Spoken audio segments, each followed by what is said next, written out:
Hello everyone, I'm Renown Zero. We are back again talking about some more nonsense that's going on surrounding the whole Heroes Con Charlotte between a bunch of actual indie comic creators that are actually creating stuff versus the people that are not creating stuff, who are just complaining online all the time, who are not creating anything, who are not getting books out to their customers, and they just want to sit around and talk about how everybody else is having fun. And it's absolutely hilarious watching these dudes melt down. It's also hilarious watching people like, EVS trying to take this moral high ground as people try to go at Vaughn Coleman, a guy that I'm really cool with. I've had on the channel a couple of times for his book Phenomenova. I've read both Phenomenova books and they're absolutely awesome. Now, it's also interesting that both Riley's dumbass and Ethan's dumbass want to come up on this platform, and then they both get absolutely BTFOed by Bat Sauce, and Riley gets also BTFOed by myself as well. I think it's absolutely hilarious watching these guys, with Ethan's case, try to take the more high ground and say this shouldn't be happening, and then you have Riley talking about he's going to show up to the next Heroes Con Charlotte, that these guys should have the same attitude, the attitude of let's have fun and talk to the other comic creators and network. But we're going to get into all of that in just a moment here, starting with this. With Zachary, I know Vaughn Coleman both as a deep friend and a respectable coworker. I've been to his home as well as having done pieces for him, to going out multiple places, having fun, etc., etc. To see this genuinely cool dude that would give you the shirt off his back be just disrespected openly on this platform like this is uncalled for. I don't see a single one of you have the backbone to do this to him and to his face. I've seen some of you in person have drinks and have fun with him, only to be talking behind his back online. That's some high school behavior stuff right there. Everybody, this is comic books at the end of the day. There's going to be some people who don't like other people, that's life. But some of the crap that I've seen pertaining to this dude is absolutely insane, and it's embarrassing at times to know we share the same fandom, because behavior like this gives the pop culture environment a bad name. If you want someone to go after and attack, come at me. I'll hold my ground both on social media and in person. I'll be at Garden State Comic Fest as an invitation to come and have fun for those who are mature enough, who are not about that drama, which is most people in the indie space. Most of them are not about that drama.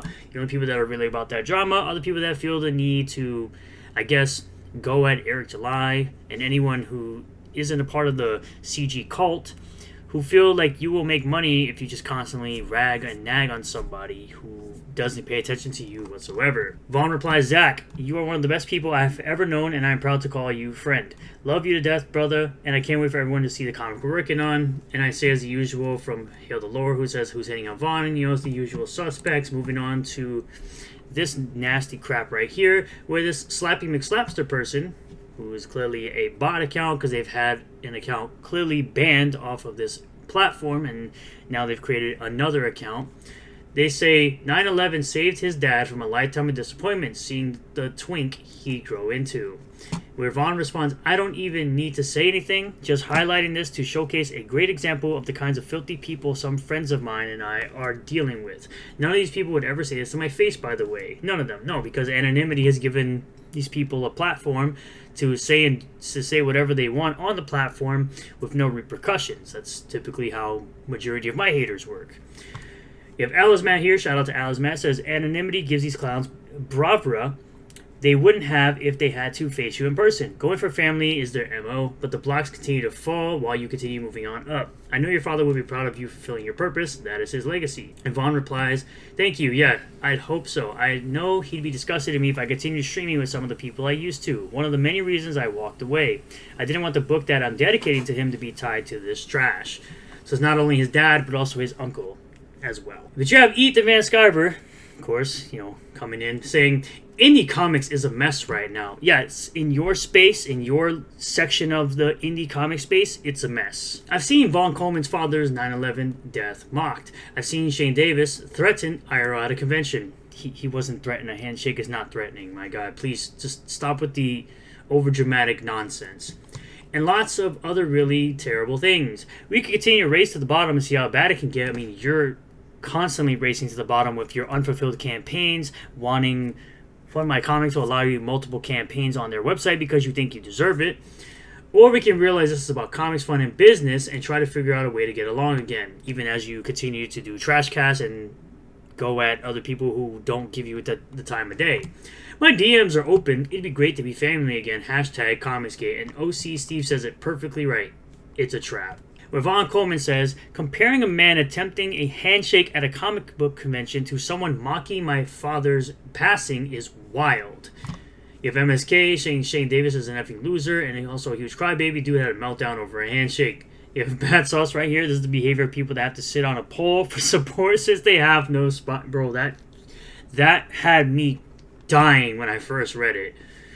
That was absolutely hilarious when I first read that. But as it would go on, you have people here like Mike McMahon, who says, he said this because I had cancer. Nothing is below him. Where you see right there, comic artist pro secrets or con artist pro scammer, says, you are literally passing away, Mike McMahon. Spend time with your own family if they can tolerate you. I say this with peace and love, which is interesting because I even said, outside of the tolerate part, I've said similar things to this guy, and all the weirdos, including his sycophants, claimed I'm attacking his wife. When I simply say, stop wasting so much time on the internet trying to go at Eric July, the indie comic black man who has outdone you in your own industry as being the rookie.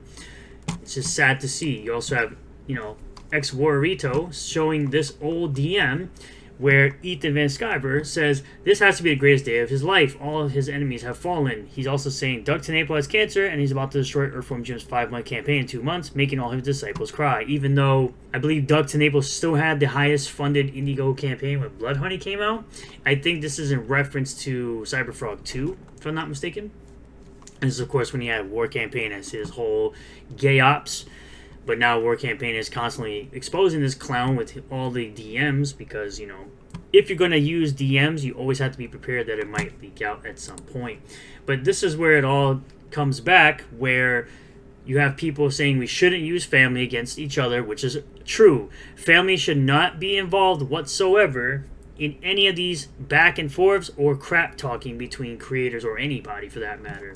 Where Ethan, of course, plays the victim, even after all the crap he said, even going, if you guys remember as well, I don't know if I've ever mentioned it before, but he also made fun of or went at Edwin Boyette because an accident happened where his family member passed away, and he mentioned that they should, die harder, essentially. He goes on to say, yeah, and your friends are mocking my wife's Parkinson's disease, calling her a quote-unquote vegetable and anticipating her passing. The people he's referring to, of course, are War Campaign, which again, Vaughn's not associated with War Campaign, so I don't know what friends you're talking about. Neither are they friends of Bat Sauce, which you also tried to claim were friends of Bat Sauce, so don't do that. There are a lot of folks who are out of effing line in this space. Filthy is right. Again, you are the same guy who claimed Eric's cheating on his wife with the Saska sisters.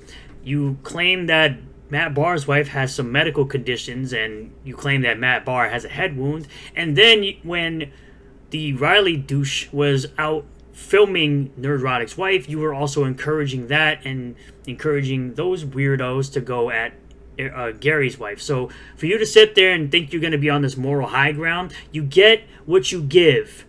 So F off.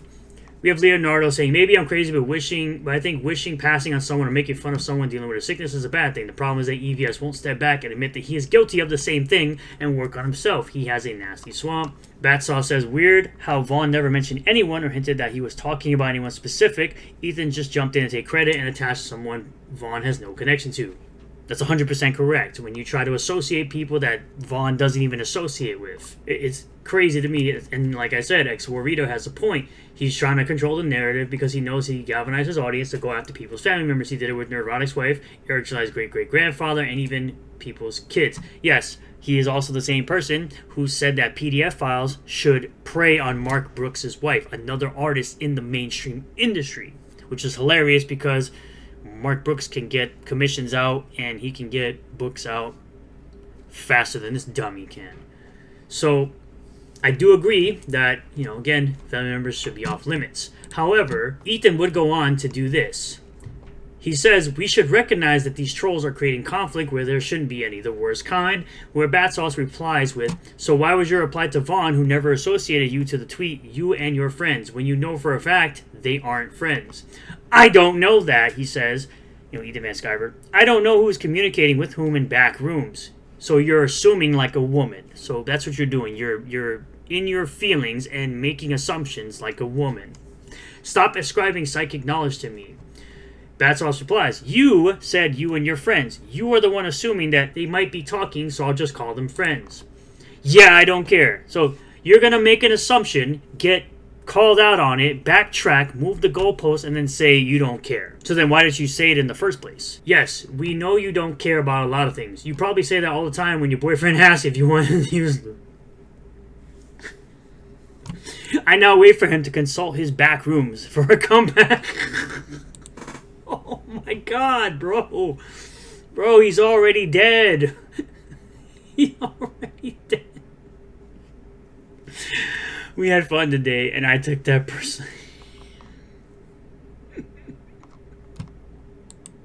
Oh no, it's a clip of him licking the urinal. Oh my god, bro. Oh, Jesus. Okay, let's move on to the next roasting by Bat Sauce and then myself. So, this is Phil Diaz, of course, doing a photo dump from Heroes Con as well because he was also there. Eric says keep winning. Same to you, Eric. And then you have Riley's dumb. I'm going to bring you bunny stickers for this back and forth right here. And Bat Sauce is like, you could bring the stickers if you can manage to show up with only the appropriate amount of chromosomes for a person. Oh my god, bro. Roasting this clown. Clunky and that of instead of if typo is egregious. You all suck and none of you can write or draw. Bat Sauce can actually write. You can't draw or write. And you giving a tip on shading to Matt Barr is hilarious. I mean, you do have a lot of depth with that massive shit. Probably safe for you that way when you get effed with your girlfriend's retard street. You got ratio, by the way. Responds, your premise didn't connect to begin with. The tags certainly do not land. Oh, he destroyed you. I'm sorry. You got wrecked. You got BTFOed. I see how humorless you all are, and I already know that you'll act like the violent freaks you are when my bunny brigade confronts the Dungeoneers. Bro, all of you are weird. All of you are in the head, and all of you are fat. You guys ain't doing... You have to be smart to understand humor. Nice self-report. He says, you also all have the same style of replied tweets, mimicking the kind of Twitter back and forth that you've seen before and spitting it back like AI that doesn't understand it inherently. All syntax, zero substance. It is uncanny. You probably needed AI to make this statement anyway. I'm as quick as AI with my insults. Bro, what are you even saying? I guess, yeah, I do process information like a supercomputer. Bro, it's so funny. I can't even not laugh. You probably take being compared to AI as a compliment because you value its speed noted in public. I'm sorry, the only thing you're quick with is running out of breath, lose weight, the fat is making you lose tea, and probably the cause of your feminine behavior. That was a fast reply, only going based off of how gross you look, probably your record for how long you last. Oh my god, you're getting so cooked. It's okay to send one good tweet, but it's exemplary of your pathology to instead send 3 half-baked insults. No, all these insults were fucking funny, dude. You just got roasted so badly, and it's horrible. And you have to say this because you have no comebacks. That's the problem. People who will see this will see secondhand embarrassment from reading your tweets and you're oblivious to it. No, people will see this and laugh at you because you're a clown. You're a fat, overweight, out-of-shape clown who acts tough on the internet, and the moment anyone says anything back to you, you have no retorts. You have no comebacks, and the first thing you say is people are violent freaks, when literally you've shown in the past how much of a violent freak you are. I'm sorry you can't think of a comeback. I would say get help, but you already have too many things to work on. We're better than you, and we know it. That's the gift, by the way. That shit is hilarious. Now, it's funny how you responded to Vaughn Coleman as well, saying, you better all be there with this energy next year because I know I will. I simply tell him, just because you were able to knock Ethan Ralph down doesn't mean you can do that to anything. Bat Sauce is a well-trained Marine, if I remember correctly. Any place you go, you end up just hating from the outside. Because it's in reference to the fact that he was outside of a Dallas fan meetup and he couldn't get in. And immediately with the NPC response, why are you all such violent freaks? And I go, why are you so retarded and try to act tough on the internet? Funny how nothing I said was violent at all. You insinuated that you would show up somewhere out of spite for people you don't know. You just look pathetic. Are you only allowed to show up somewhere out of spite for people you do know? I think that's where Dan Frago would leave Shane alone. Ooh, because Shane is afraid of handshakes, and all of a sudden he needs a fat, overweight, out of shape dude named Riley to protect him from big bad Dan Fraga. Now he gets to meet me and I'm undeterred by anybody's threats. So you went from why are we all such violent freaks to you're not undeterred by anyone's threats, but I was never threatening you. I even say nobody threatened you though. They just made fun of how pathetic your life is as you become a minion for CG. Did Dan Fraga go to Heroes Con for Shane? Most likely not. Are you always this stupid, or do you not realize how badly your life sucks as you continue to be chronically unhappy with it? And this dumb creature goes on to say some really stupid crap. You project onto me things about you. Your status as a Ripperverse ghoul. No, I'm actually a Ripperverse fan. I'm a Ripperverse fan. I'm sorry that you don't have any real fans and you have no comebacks. It's very obvious you didn't really have a comeback for this. Your life sucking, he goes on to say he gets BJs and goes to parties for a living. If you don't understand that this is a threat / intimidation attempt that you made, it's not surprising you're dense ineducable. This isn't a threat, bro. Saying that someone's a well-trained Marine, that's not a threat. If I wanted to do that, I would have done that. I don't care. I know you're not man enough to do anything anyway. That's why you had to pay somebody else to go to Texas to try to get something out of Eric July, and then he got completely ignored and removed from the premises because he acted like an absolute fool. I go on to say, no need to project onto you. Your life is consistent of water sporting on a retarded girl and getting a criminal record for acting more autistic than she does. You're the very definition of a brainlet. I also went on to say, I've completed more school than you, have no criminal record, and you getting BJs from an autistic moron who was groomed by Juju the Cow isn't an accomplishment. Parties, what are you, in your teens? If that's a threat to you, you have no brain cells left in your head. I'm sorry, but this isn't a threat. I just simply said, just because you could knock one person down doesn't mean you could knock other people down. Other people and Ethan Ralph are not the same. Just because you could punch one fat motherfucker down doesn't mean you could punch down anybody else. That's not how that works. At the end of the day, it's very funny watching people like Bat Sauce absolutely knock you guys down a peg, knock both Ethan and Riley down a peg, BTFOing both of you as well as myself, completely BTFOing you as well, because you really have no comebacks and you just claim everyone's threatening you and nobody's threatening you at all. It's absolutely funny how you claim you're going to show up and meet somebody and that's not perceived as a threat to you, but me simply saying that Bat Sauce is a Marine is somehow a threat. I guess. But yeah, just the continued, retardation of CG nowadays. It's always hilarious making fun of them, and they always seem to serve up as much content as I possibly could need for a day's work on YouTube. So I thank you all for checking out this video. I really do appreciate all the new subscribers, returning subscribers, new viewers, and returning viewers. If you do like the video, smash the like button, comment below how you feel about this, subscribe for more content, hit the bell for notifications, set the bell to all. That way you'll get a notification anytime I post a new video or go live on the channel, and I will see you guys on the next one. Peace.